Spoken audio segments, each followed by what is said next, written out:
हमारे इस चैनल मैथिली गंगा को लाल बटन दबाकर सब्सक्राइब करें व घंटी के निशान का बटन दबाएं ताकि सभी नए वीडियो आप तक तुरंत पहुंचे बिल्कुल मुफ्त।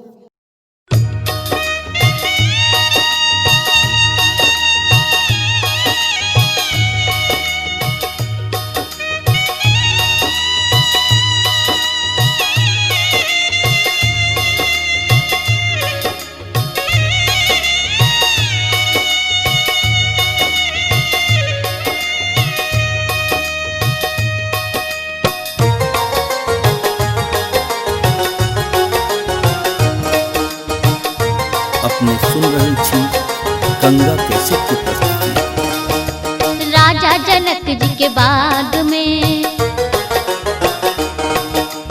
राजा जनक जी के बाग में अलबेला रघुबर आयो जी। राजा जनक जी के बाग में अलबेला रघुबर आयो जी। राजा जनक जी के बाग में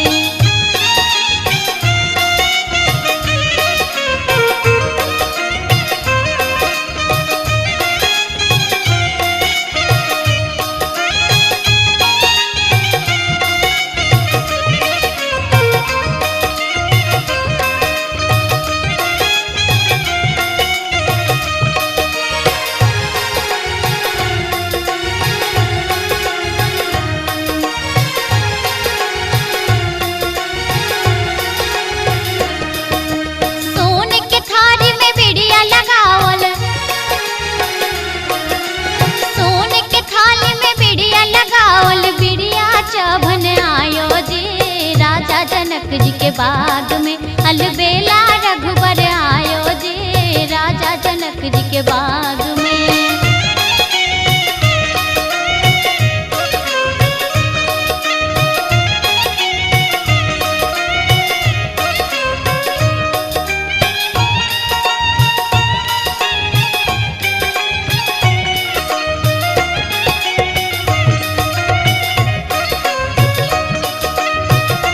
अपने सुन रही छी गंगा कैसे की प्रस्तुति। हाथ कमंडल रेशम डोरी, हाथ कमंडल रेशम डोरी गिरजा पूजन आयो जी।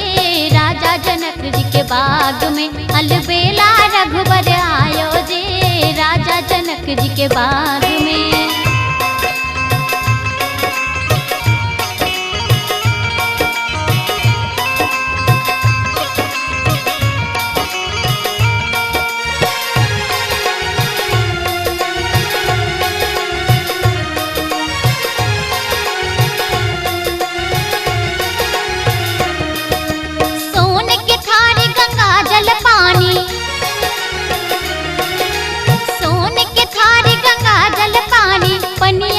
बन आयो जी। राजा जनक जी के बाग में अलबेला रघुबर आयो जी। राजा जनक जी के बाग में अलबेला रघुबर आयो जी। राजा जनक जी के बाग में अलबेला रघुबर आयो जी। राजा जनक जी के बाग में अलबेला रघुबर आयो जी। राजा जनक जी के बाग में